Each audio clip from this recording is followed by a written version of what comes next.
Bonsoir mesdames et messieurs et bienvenue sur cette nouvelle édition sur la télévision Burkina Info. L'actualité ce 5 janvier 2015, c'est le démenti apporté par la Haute Cour de justice sur la présumée liberté provisoire accordée aux anciens ministres Bertin Ouedraogo et Jérôme Bougma. Ces derniers sont toujours détenus à la Mako. Ce sont les réformes attendues dans le domaine des médias sous le régime du président Kaboré, des réformes qui peuvent prendre pour appui les recommandations formulées par la Commission de la réconciliation nationale et des réformes. Et en sport, Paolo Duarte signe son retour comme sélectionneur de l'équipe nationale. Des journalistes sportifs réagissent. En exclusivité sur Burkina Info, les anciens ministres Bertin Ouedraogo et Jérôme Bougma sont bel et bien en prison à la maison d'arrêt et de correction de Ouagadougou. Cette confirmation a été apportée à votre télévision par le procureur général de la Haute Cour de justice Armand Ouedraogo. Avant ce démenti, plusieurs médias nationaux faisaient cas de leur libération provisoire. Le reportage est signé Ibrahim Zongo. Ni Jean-Bertin Ouedraogo ni Jérôme Bougma n'est en liberté provisoire. Certes, ces deux anciens ministres du dernier gouvernement de Blaise Compaoré ont émis des demandes de mise en liberté provisoire pour raisons de santé, mais aucun n'a pour le moment été relaxé. C'est la confirmation à nous faite ce mardi 5 janvier 2016 par le procureur général près la Haute Cour de justice. Nous savons que depuis la semaine passée, les deux personnes dont vous parlez ont effectivement demandé des libertés provisoires. Et les dossiers sont au niveau de la commission d'instruction, parce que c'est une commission qui apprécie de l'opportunité d'accorder la liberté ou de la refuser. Mais de façon générale, la liberté provisoire peut être accordée quelquefois lorsque l'état de santé d'une personne qui est détenue devient incompatible avec sa détention. À l'instant où je parle, tout le monde est à la maison d'arrêt. Ils sont encore détenus et la notification de leur mise en chaîne, aucune notification n'aura été faite pour le moment. Toutefois, le procureur général affirme que ces deux ont eu ou connaissent des problèmes de santé.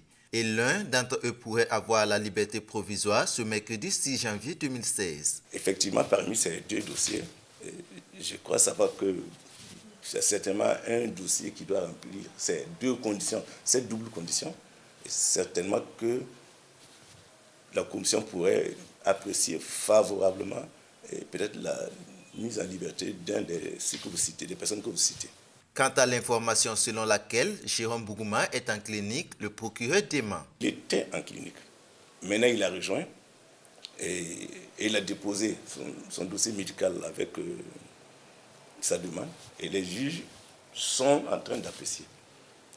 Je crois savoir que dans les prochains jours, il sera définitivement statué sur leur demande de rejet ou bien d'acceptation de la liberté provisoire. En rappel, les charges retenues contre ces deux anciens ministres sont notamment détournement de deniers publics et enrichissement illicite portant sur la somme de 3 milliards de francs CFA pour Jérôme Bougma et détournement de deniers publics et enrichissement illicite portant sur la somme de 1 milliard de francs CFA pour Jean-Bertin Ouedraogo.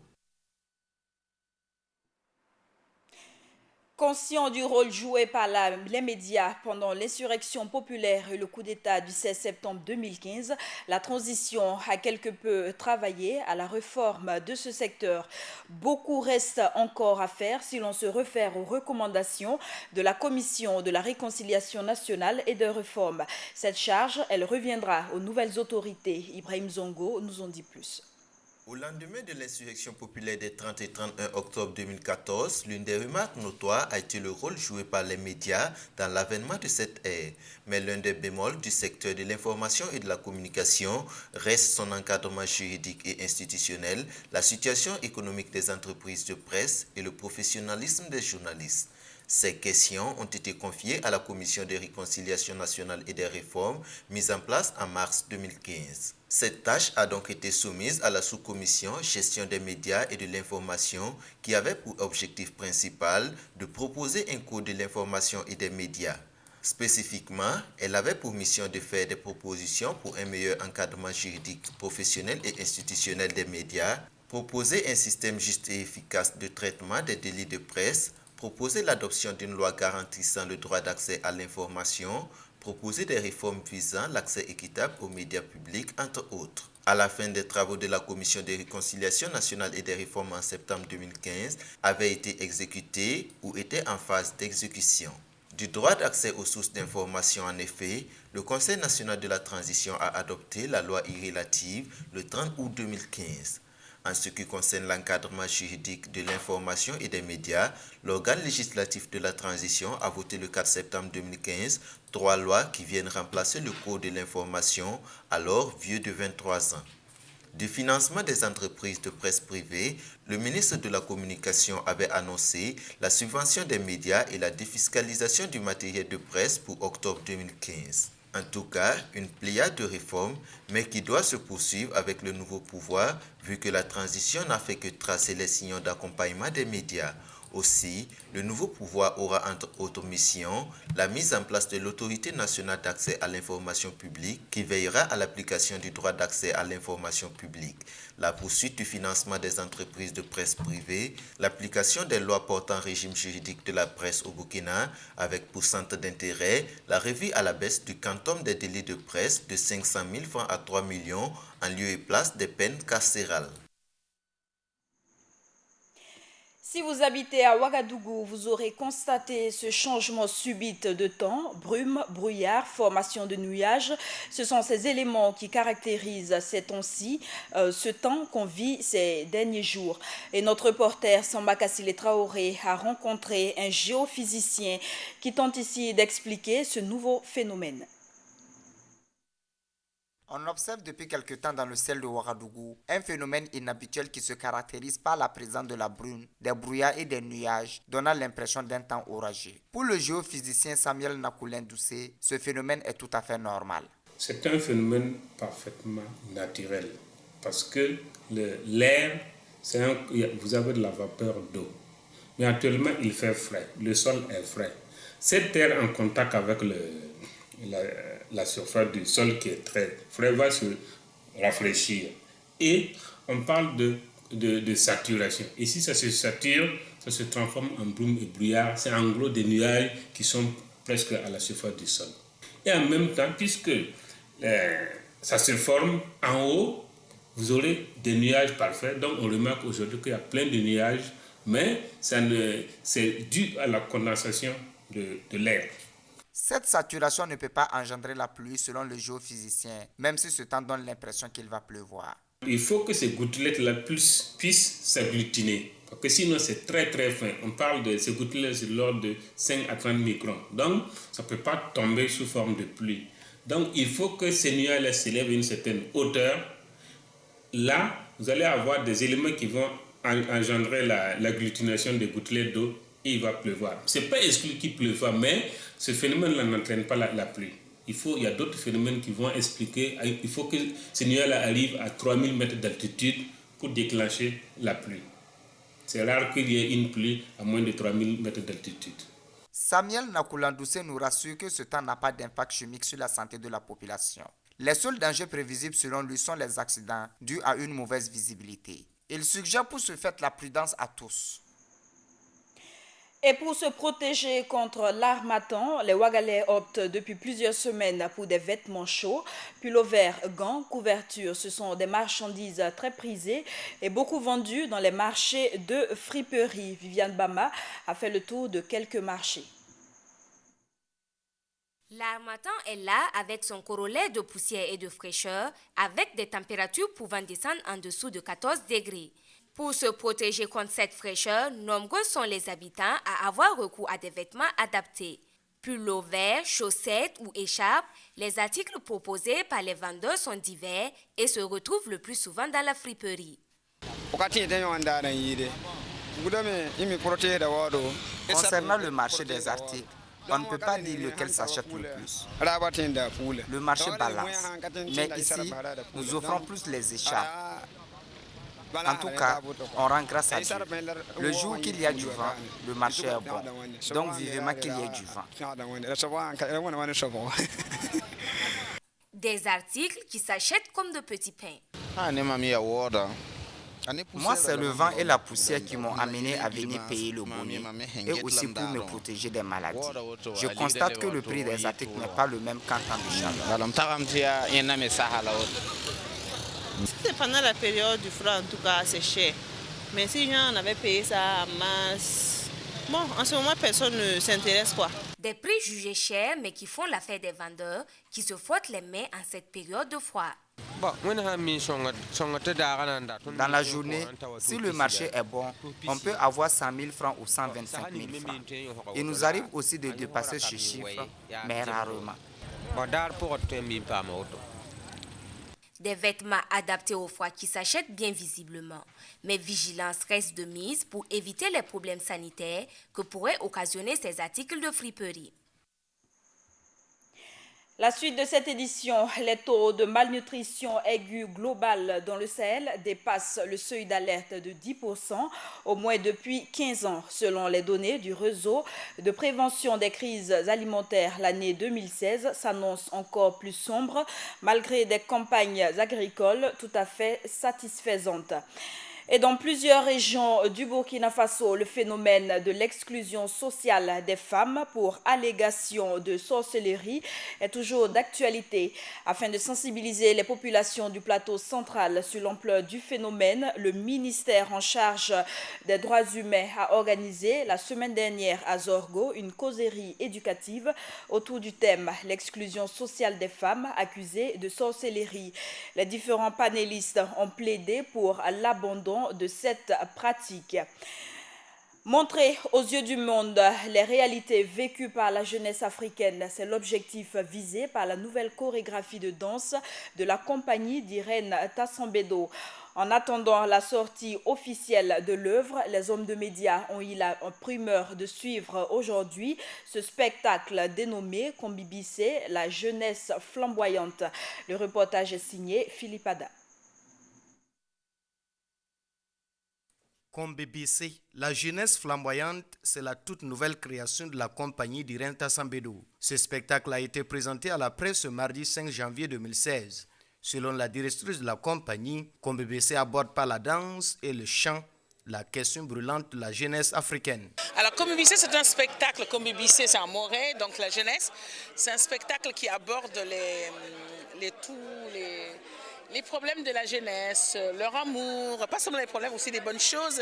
C'est des jeunes qui se rencontrent pour partager des moments intenses en danse, en musique, ensemble. Et aussi, comme dans les retrouvailles dans les grands, c'est tout ça. En fait, c'est la jeunesse qui a besoin de s'exprimer, la jeunesse qui a besoin d'être écoutée, la jeunesse qui a besoin de soutien. Donc, on essaie de dire tout ça en passant par la danse et la musique. Cette création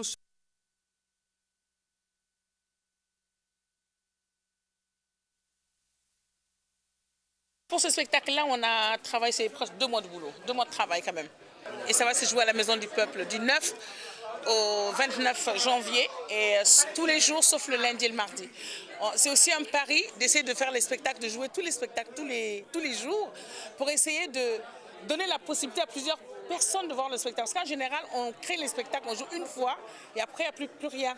Donc là, on va jouer tous les jours et comme ça, on espère qu'il y aura beaucoup de monde, que les gens vont se déplacer, que les jeunes vont venir, que les élèves vont venir, que les mamans vont sortir, les tantes, que tout le monde, parce que c'est pour eux tous que nous avons fait ce spectacle. Il y aura 25 compagnies qui seront là, des compagnies d'Afrique, d'Europe, d'Amérique.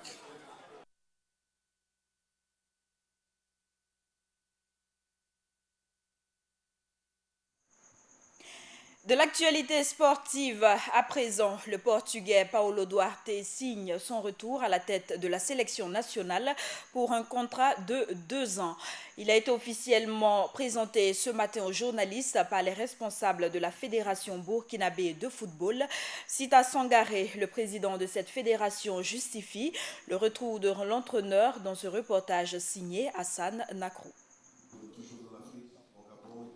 Face à la presse, la Fédération burkinabé de football a officiellement présenté le successeur de Gernot Rohr sur le banc des étalons, qui n'est autre que le Portugais Paulo Duarte. Pour le président de la fédération, Sita Sangaré, 3 raisons justifient le choix de la fédération. Le choix de la FBF a porté sur Paulo Duarte pour 3 raisons essentielles. Premièrement, sa connaissance du groupe pour l'avoir entraîné de 2008 à 2012. Deuxièmement, sa rigueur dans le travail. Troisièmement, sa capacité à relever les défis. Il ne s'agit donc pas d'un choix irréfléchi ou sans base objective, et encore moins d'un choix basé sur une quelconque affinité ou de copinage. Ainsi, un contrat de 2 ans lie la fédération au sélectionneur portugais assorti d'une double mission. Il a signé avec la Fédération burkinabé de football un contrat de 2 ans avec pour mission première la qualification et une bonne participation du Burkina Faso à la CAN 2017. Il lui est aussi demandé de faire flotter les couleurs nationales le plus longtemps possible dans les éliminatoires du Mondial Russie 2018, à défaut d'une participation qui, du reste, nous tient à cœur. Pour Paulo Duarte, son retour au Burkina se justifie par son envie d'achever un travail qu'il a commencé avec cette équipe en l'amenant à la Coupe du Monde. Mon objectif, c'est retourner à un pays que j'aime, prendre une équipe que j'ai construite de zéro pratiquement et terminer un grand rêve de moi, qui c'est une qualification pour la Coupe du Monde. C'est ça ma grande force, c'est la possibilité de disputer une phase finale de la Coupe du Monde. C'est bien que ce n'est pas facile, mais en même temps, je sens qu'aujourd'hui, nous sommes plus forts comme joueurs individuellement. Nous sommes plus forts comme nation footballistique. Et on va commencer de zéro. On va commencer un groupe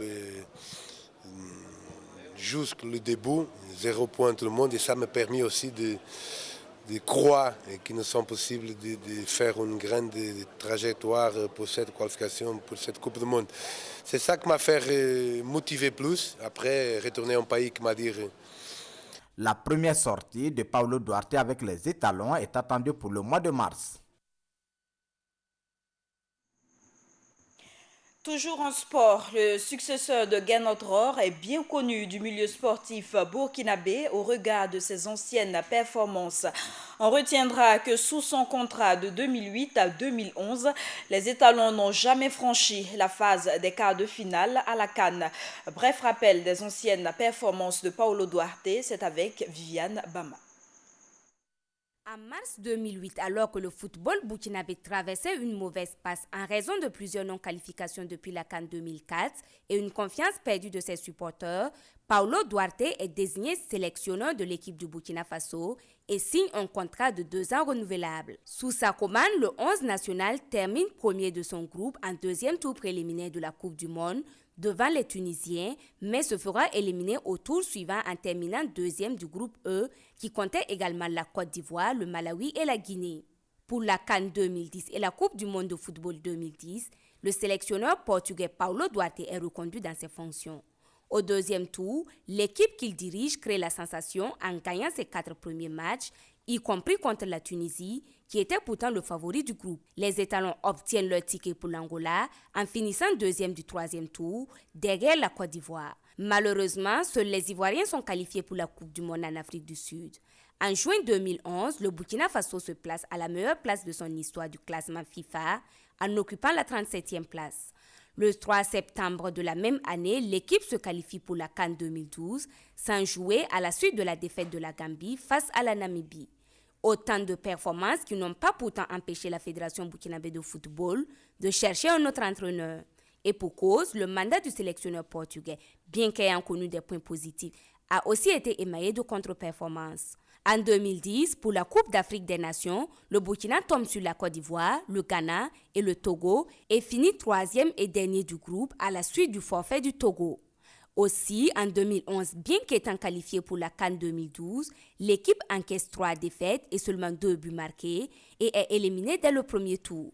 Paulo Duarte est alors pointé du doigt pour un certain nombre de manquements à sa profession, notamment pour un casting contestable des 23 joueurs, dont certains sont sans club, donc sans compétition, le très mauvais classement sur le terrain et son management approximatif. 4 ans après son départ, Duarte revient à l'écurie burkinabé. Après un passage mitigé du dernier sélectionneur Gernot Rohr, Paulo Duarte saura-t-il redorer le blason des étalons, comme à son arrivée en 2008? Des journalistes sportifs réagissent à la désignation de Paulo Duarte comme nouveau sélectionneur des étalons. Les avis sont plutôt partagés sur le choix du Portugais vu ses anciennes performances. Les propos ont été recueillis par Hassan Nakro. L'arrivée de Paulo Duarte à la tête de l'équipe nationale de football burkinabé est diversement appréciée par le monde sportif. Pour Lassina Sawadogo, journaliste sportif à la télévision nationale, la fédération a tout fait sauf l'essentiel. Nous sommes arrivés à la fin d'une génération et il faut pouvoir reconstruire. On essaie de mettre tout cela de côté et on pense au plus pressé. En faisant signer Paulo Duarte pour 24 mois, c'est très clair, la fédération finit son mandat dans moins d'une année. On a dit c'est bien dommage. C'est bien dommage et on ne peut pas développer le football avec cette façon de faire. Aujourd'hui, on va repartir encore avec Paulo Duarte. On va se caresser pour rire parce qu'on croira qu'on peut avoir des résultats. Mais au final, tant que ça va continuer comme ça, on risque toujours de retomber sur nos pas. Même analyse pour Salifou Guigma d'Horizon FM qui pense que Paulo Duarte n'est pas l'homme de la situation. Moi, quand je regarde un peu, je ne pense pas qu'il puisse apporter ce que nous souhaitons à notre équipe parce qu'il a déjà montré ses limites à mon sens. Le tout n'est pas aujourd'hui d'aller en phase finale. Il faut y aller et puis après, il faut se faire une place au soleil, il faut occuper une place honorable. Et à cette question, Paulo Duarte ne nous a pas satisfait en 2010, encore moins en 2012. Et aujourd'hui, il arrive en remplaçant Gernot Rohr qui était là pour apporter une rigueur allemande, nous a-t-on dit à l'époque. Ça n'a pas été le cas, il y a un véritable problème de vestiaire au niveau de cette équipe des étalons. Et au chroniqueur sportif Madi Zongo de conclure que le problème de l'équipe nationale n'est pas seulement lié à l'entraîneur, mais aussi à la qualité des joueurs. Qu'est-ce qu'il faut faire? Il faut chercher les solutions idoines, il faut se poser les bonnes questions. Et c'est en ça que, quelque part, votre première question est pertinente. Est-ce qu'on a besoin de joueurs ou bien on a besoin d'entraîneurs? Et comme je l'ai répondu au début, on a besoin des deux. Mais maintenant, il faut qu'il y ait une bonne combinaison des deux en se posant les bonnes questions. À quel niveau ça ne va pas? Je pense que là, c'est plus important. Et je ne suis pas Dimirj, je n'ai pas la solution toute faite. Mais je pense que si on doit aller très loin, si on doit repartir à la base, je pense que le football burkinabé a besoin de fondement.